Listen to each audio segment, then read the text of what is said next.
कैसे हैं दोस्तों। मैं आपका होस्ट वीरेंद्र जांगरा आज के हमारे इस नए व्लॉग में आप सबका स्वागत करता हूं और महादेव जी से हमारी यही प्रार्थना है कि आप सब लोग खुश रहें, कुशल मंगल रहें। सबसे पहले तो सब भाइयों को, दोस्तों को नवरात्रों की बहुत बहुत शुभकामनाएं। माता रानी जी आप सबके घर में खुशियां लाए, यही हमारी कामना है।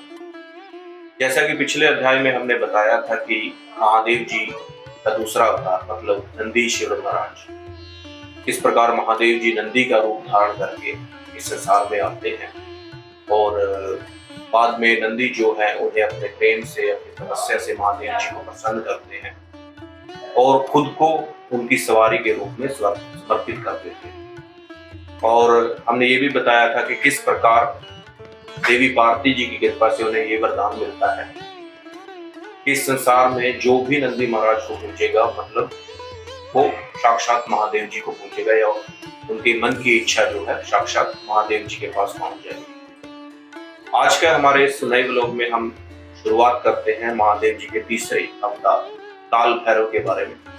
शुरू करते हैं हर हर महादेव। तो बात है कल्पों पहले की, जब भगवान विष्णु जी समंदर में, अनंत सागर में अपने ध्यान में लेटे हुए होते हैं, तो करोड़ों सालों के उनकी तपस्या के बाद, उनके ध्यान के बाद जो है उनकी नाभि से ब्रह्मदेव जी पैदा होते हैं। एक कमल के फूल से वो ब्रह्मदेव जी पैदा होते हैं। तो ऐसे ही एक दिन ब्रह्मदेव जी और भगवान विष्णु जी दोनों तपस्या में लीन, अपने ध्यान में लीन बैठे हुए होते हैं। तभी सभी देवतागण वहां पर प्रकट होते हैं और दोनों देवताओं को प्रणाम करते हुए उनसे पूछते हैं कि इस संसार में आदि स्वरूप कौन है, मतलब कौन सी ऐसी शक्ति है जो सबसे बड़ी है इस संसार में। तो ब्रह्मदेव जी कहते हैं कि मतलब मैं ही इस पूरे संसार का रचयिता हूँ, मैंने ही इस सृष्टि का निर्माण किया है, मेरे ही तप से, मेरी ही तपस्या से जो है सभी देवता, दानव, मनुष्य सब जो है मेरी ही संतान है, मुझसे ही पैदा हुए हैं। तो मैं ही मतलब इस संसार की सबसे बड़ी शक्ति हूँ, मैं ही आदि हूँ, अनंत, अजर हूँ, अमर हूँ। लेकिन वहीं पास में बैठे हुए भगवान विष्णु जी ब्रह्मदेव जी को रोकते हुए कहते हैं कि आप खुद की प्रशंसा कैसे कर सकते हैं, जबकि आपको पता है कि आप खुद जो है मेरे वेग से, मेरे तप से पैदा हुए हैं। तो उस हिसाब से मतलब मैं आपका पिता हूँ, तो आप खुद को इस पूरे संसार से बड़ा या पूरे संसार का पितामह कैसे कह सकते हो। तो ये बात जो है धीरे धीरे दोनों में बहस होना शुरू हो जाता है और अंत में जो है दोनों एक दूसरे से युद्ध करने के लिए तैयार हो जाते हैं। जैसे ही दोनों देवताओं के बीच युद्ध होने ही वाला होता है, तभी वहां पर एक अग्नि स्तंभ पैदा होता है और वहां से भगवान महादेव जी प्रकट होते हैं। तो ब्रह्मदेव जी भगवान महादेव जी को देखते ही कहते हैं कि बालक, तुम यहाँ मेरे पीछे आ जाओ, मेरी शरण में आ जाओ। ये विष्णु जो है, हरि जो है, तुम्हें कोई क्षति पहुंचा सकते हैं। मैं इस संसार का पिता हूँ, सबसे बड़ी आदि शक्ति हूँ, तो तुम मेरे पीछे आ जाओ या मेरी शरण में। ये देखते ही भगवान महादेव जी का जो क्रोध है वो आखिरी आसमान तक पहुंच जाता है, मतलब वो क्रोधित हो जाते हैं और ब्रह्मदेव जी को क्रोध भरी नजरों से देखते हैं। तो उस वक्त वो अपनी एक जटा तोड़ करके ऐसे जमीन पर पटकते हैं। तभी वहां पर एक काल भैरव नाम का एक मतलब देव जो है पुरुष प्रकट हो जाता है और प्रकट होते ही वो महादेव जी के सामने अपने प्रणाम करते हुए, उनकी स्तुति करते हुए पूछता है कि स्वामी आप मुझे आज्ञा दीजिए कि आपने किस समस्या के लिए या किस प्रमाण के लिए मुझे यहाँ पर बुलाया। तो तब महादेव कहते हैं कि तुम ब्रह्मदेव का जो घमंड है उसे चूर करो। और साथ के साथ महादेव जी उन्हें आशीर्वाद देते हैं, उन्हें वरदान देते हैं कि तुम काल के भी काल कहलाओगे। काल भैरव उनका मतलब भैरवनाथ उनका नाम रखा जाता है और भैरवनाथ जो है मतलब काल जो कलयुग जो है उसके भी स्वामी है मतलब। तो इस प्रकार से अपने स्वामी की आज्ञा पाते हुए काल भैरव जो है ब्रह्मदेव जी की ओर बढ़ते हैं। ब्रह्मदेव जी अपनी सभी शक्तियों का प्रयोग जो है काल भैरव पर करते हैं, लेकिन उनकी किसी भी शक्ति का जो प्रभाव है काल भैरव पर नहीं पड़ता। और अंत में काल भैरव जो है अपने शरीर को सैकड़ों सूर्य के समान इतना तेज मतलब कर लेते हैं कि उसकी गर्मी से जो है ब्रह्मदेव जी का पांचवा सिर जो है वो गर्म होकर के कट करके नीचे गिर जाता है। तभी काल भैरव उस सर को उठा करके अपने हाथ में पकड़ लेते हैं और दोबारा से ब्रह्मदेव पर आक्रमण करने की कोशिश करते हैं। इतनी ही देर में जो है ब्रह्मदेव जी को अपनी गलती का एहसास होता है कि मतलब इस संसार में वे ही अकेले ऐसे देव नहीं है जो सबसे बड़े हैं या आदि हैं, उनसे बड़ी भी एक शक्ति है, वो स्वयं मतलब महादेव है। तो वो अपनी इस गलती को मानते हुए महादेव जी के चरणों में स्तुति करते हैं और उनसे क्षमा करने की प्रार्थना करते हैं। महादेव जी उनकी इस भूल को भूलते हुए मतलब उन्हें क्षमा करते हुए काल भैरव को शांत होने के लिए कहते हैं और इस प्रकार से जो है मतलब ब्रह्मदेव जी को अपनी गलती का एहसास हो।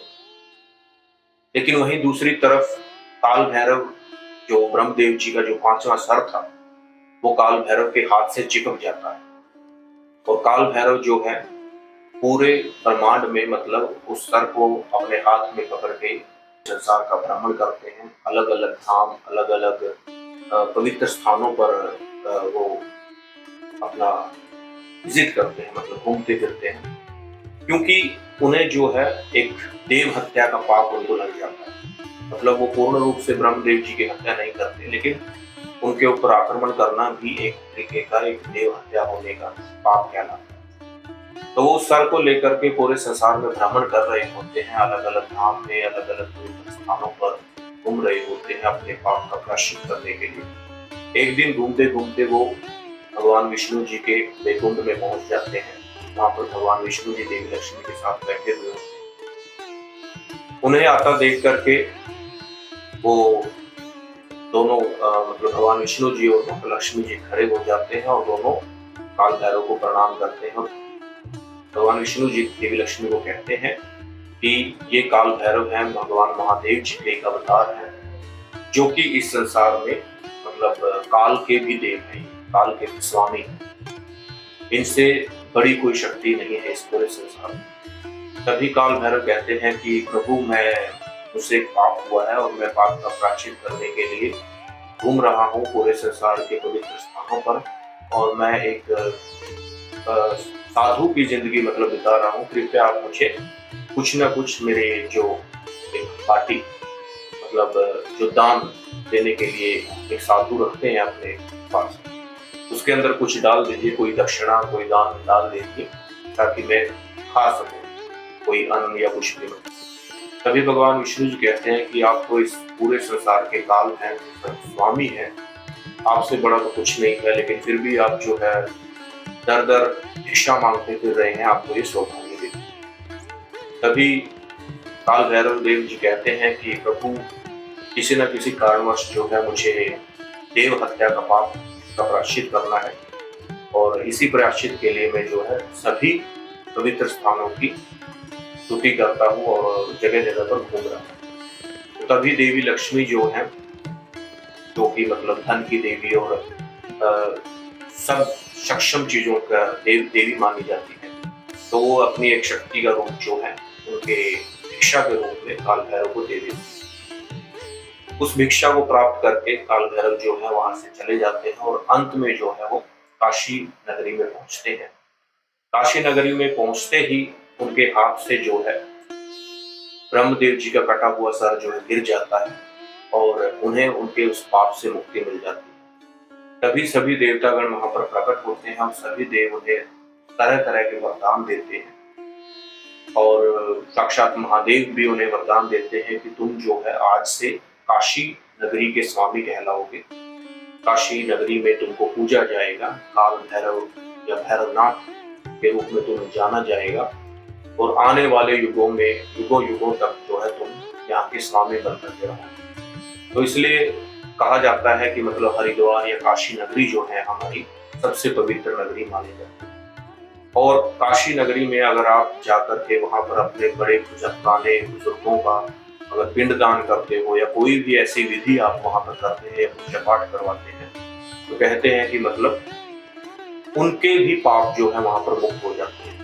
अगर आप स्वयं वहाँ पर जा सकते हैं तो वो तो बहुत बड़ी बात है, लेकिन उसके साथ-साथ अगर आप अपने बड़े बुजुर्गों का भी वहाँ पर जाकर के विधिपूर्ण पूजा-पाठ या उनके नाम से या उनका पिंडदान करवाते हैं, तो उन्हें भी जो है उनके जन्मों-जन्मों की पापों से उन्हें मुक्ति मिल जाती है। तो इस प्रकार से जो है काल भैरव या भैरवनाथ जी जो है काशी विश्वनाथ के स्वामी बनते हैं, काशी नगरी के स्वामी बनते हैं और उन्हें जो है वहाँ पर पूजा जाता है। उम्मीद करते हैं आपको हमारा ये वाक़या पसंद आया होगा। इसी तरह की और भी बहुत सारी जानकारी हम आपके सामने लाते रहेंगे। तब तक के लिए बने रहें हमारे साथ। हर हर महादेव।